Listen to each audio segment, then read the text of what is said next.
Hello मेरे प्यारे बच्चों, कैसे हैं आप सब लोग। स्वागत है आपका कक्षा 3 में और आज हम कराएंगे सचित्र हिंदी व्याकरण बाय एडोराइज इंडिया से और पाठ 6। और पाठ में क्या नया है, क्या नया सीखने जा रहे हैं बच्चों। आज हम सीखने जा रहे हैं वचन। बच्चों निम्नलिखित चित्रों को ध्यान से देखिए व वाक्यों को पढ़िए। सबसे पहले हम देख रहे हैं घोड़ा दौड़ रहा है और फिर यहाँ पे 2 घोड़े हैं तो हम क्या जाएंगे, घोड़े दौड़ रहे हैं, है ना। अमन के पास 1 खिलौना है, राधा के पास 3 खिलौने हैं। तो ऊपर आए वाक्यों में घोड़ा तथा खिलौने शब्द इनके एक एक होने का ज्ञान करा रहे हैं, जबकि घोड़े तथा खिलौने शब्द इनके एक से अधिक होने का ज्ञान करा रहे हैं। व्याकरण में इसी संख्या को वचन कहते हैं। तो इसकी सही परिभाषा क्या है। शब्द के जिस रूप से पता चलता है कि वह एक है या एक से अधिक है उसे वचन कहते हैं। वचन के भेद, हिंदी में वचन के 2 भेद होते हैं, एक वचन और बहुवचन। एक वचन कौन सा है, शब्द के जिस रूप से उसके एक होने का पता चलता है उसे एक वचन कहते हैं, जैसे केला, पत्ता, दुकान, बकरी, लड़का, गेंद, बिल्ली आदि। और बहुवचन शब्द के जिस रूप से उसके एक से अधिक यानी कि ज्यादा होने का पता चलता है उसे हम बहुवचन कहते हैं, जैसे केले, पत्ते, दुकानें, बकरियां, लड़के, गेंदें, बिल्लियां आदि। कुछ शब्दों के एक वचन तथा बहुवचन रूप, जैसे बाला बालाएं, माला मालाएं, वधु वधुएं, अध्यापिका अध्यापिकाएं, चारपाई चारपाइयां, माता माताएं, दवाई दवाइयां, मिठाई मिठाइयां, चिड़िया चिड़ियां, सब्जी सब्जियां, घड़ी घड़ियां, डिब्बा डिब्बे, लड़का लड़के, रात रातें, बात बातें, बच्चा बच्चे, मेला मेले, पुस्तक पुस्तकें, आंख आंखें, वस्तु वस्तुएं, औरत औरतें, पौधा पौधे, गुड़िया गुड़ियां, टोपी टोपियां इत्यादि। और अधिक जानकारी, आदर देने के लिए सदा बहुवचन का ही प्रयोग किया जाता है, जैसे पिताजी आ गए। अब हम ये थोड़ा ना बोलेंगे पिताजी आ गया, हम बहुवचन जरूर है लेकिन हम उन्हें आदर देने के लिए बोल रहे हैं पिताजी आ गए। प्रधानमंत्री भाषण दे रहे हैं, अध्यापक पढ़ा रहे हैं, जबकि एक अध्यापक है फिर भी हम बोलेंगे अध्यापक पढ़ा रहे हैं। कुछ शब्द सदा एक वचन के रूप में ही प्रयोग किए जाते हैं, जैसे जनता, सोना, भीड़, पानी, बरसात आदि। कुछ शब्द सदा बहुवचन के रूप में प्रयोग किए जाते हैं, जैसे हस्ताक्षर, बाल, दर्शन, आंसू, प्राण, लोक, समाचार आदि। वचन के अनुसार वाक्य भी बदल जाता है, जैसे लड़का जा रहा है, लड़के जा रहे हैं। वचन बदलते समय अंत में लगी ई तथा ऊ की मात्राएं बदलकर ई तथा उ हो जाती हैं। जैसे अब इसको हम एक बार रिवाइज करते हैं, दोहराते हैं। शब्द के जिस रूप से पता चलता है कि वह एक है या एक से अधिक है तो उसको वचन कहते हैं। वचन के 2 भेद होते हैं, एक वचन तथा बहुवचन। कुछ शब्दों का प्रयोग सदा एक वचन की तरह होता है, कुछ शब्दों का प्रयोग सदा बहुवचन में होता है। वचन के अनुसार वाक्य का रूप बदलता है। अब हमें क्या करना है, रेखा खींचकर शब्दों को सही बॉक्स में मिलाइए। अब हम क्या करते हैं, चलिए देखते हैं हमने क्या सीखा है।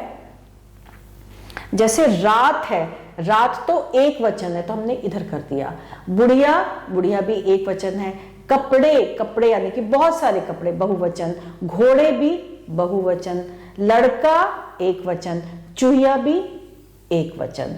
ऐसे ही संतरे, संतरे बहुत सारे संतरे यानी कि बहुवचन।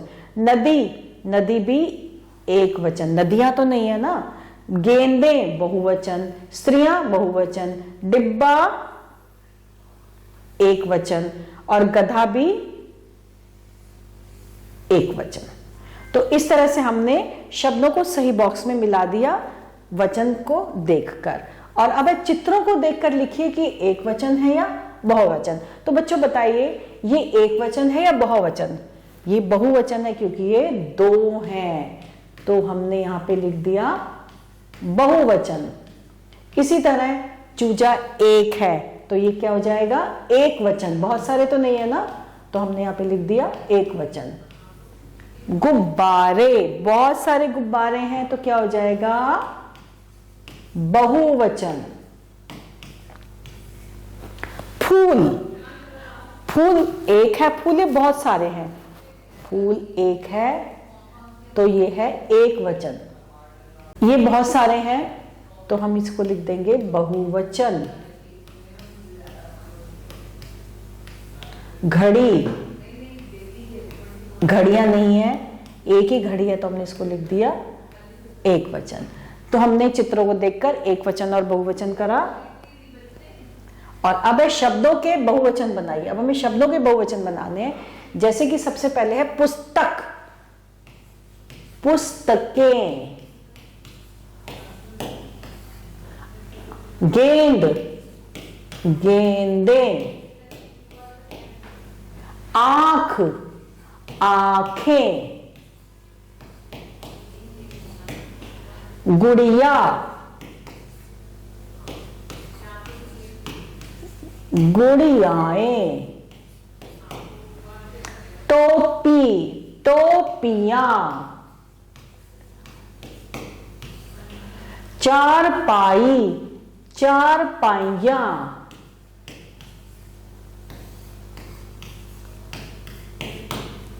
दवाई, दवाइयां,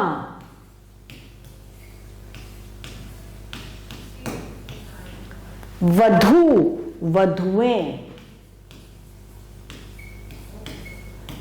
और बाकी के दो स्त्रियां और पेड़ का पेड़ ही रहेगा, तो ये आप खुद करेंगे। अब है उपयुक्त शब्द की सहायता से रिक्त स्थानों की पूर्ति कीजिए। दौड़ रहा है, घोड़ा या घोड़े, क्या आएगा? एक वचन है तो हम यहां पे लिख देंगे घोड़ा, दौड़ रहा है।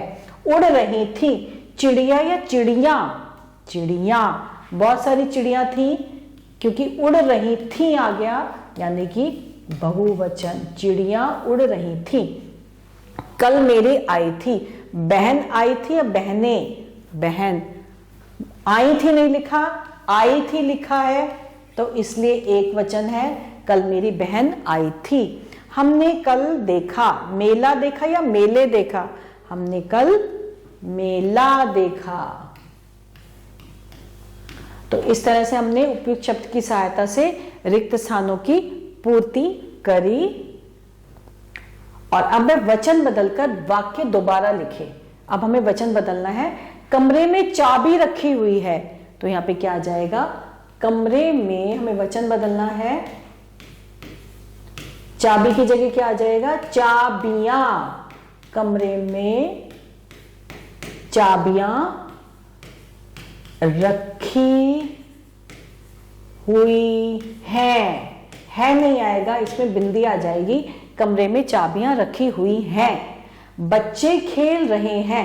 अब हम इसका वाक्य, इसका हमें वचन बदलना है, तो हम क्या आ जाएगा? बच्चा खेल रहा है। अब एक बच्चा आ जाएगा बच्चे की जगह। आकाश ने मिठाई खा ली है, आकाश ने मिठाइयां खा ली हैं। आकाश ने मिठाइयां खा ली, क्योंकि बहुत सारी मिठाइयां हैं इसलिए हमने यहां पे बिंदु लगा दिया है, खाली हैं। बागों में अनेक मोर नाच रहे हैं। बाग में मोर नाच रहा है। मोर नाच रहे हैं, बहुत सारे मोर थे, बहुवचन था तो हमने इसका एक वचन कर दिया। लड़की अपनी गुड़िया को सजा रही है। लड़कियां अपनी गुड़िया को सजा रही हैं, ये आएगा आखिरी। लड़कियां, हमने वचन बदल दिया, लड़कियां अपनी, गुड़िया की जगह क्या हो जाएगा? गुड़िया, बहुत सारी गुड़िया हैं, बहुवचन है। गुड़िया को सजा रही हैं, बिंदु आ जाएगा क्योंकि बहुत सारी हैं। तो इस तरह से बच्चों हमने वचन बदलकर हमने वाक्यों को जो था बदल दिया, दोबारा से लिखा। तो और इसके साथ हमारा ये आज का पाठ लिंग यहीं समाप्त होता है। मैं आशा करती हूँ आपको इस लिंग जो है, लिंग बदलो, लिंग के इतने भेद होते हैं, इसके बारे में बहुत अच्छी जानकारी मिली होगी और अब आप इसकी प्रैक्टिस, इसका अभ्यास भी साथ साथ करते रहेंगे। नए पाठ के साथ, एक नई व्याकरण के साथ बहुत जल्दी आपके समक्ष प्रस्तुत होते हैं। तब तक के लिए आभार।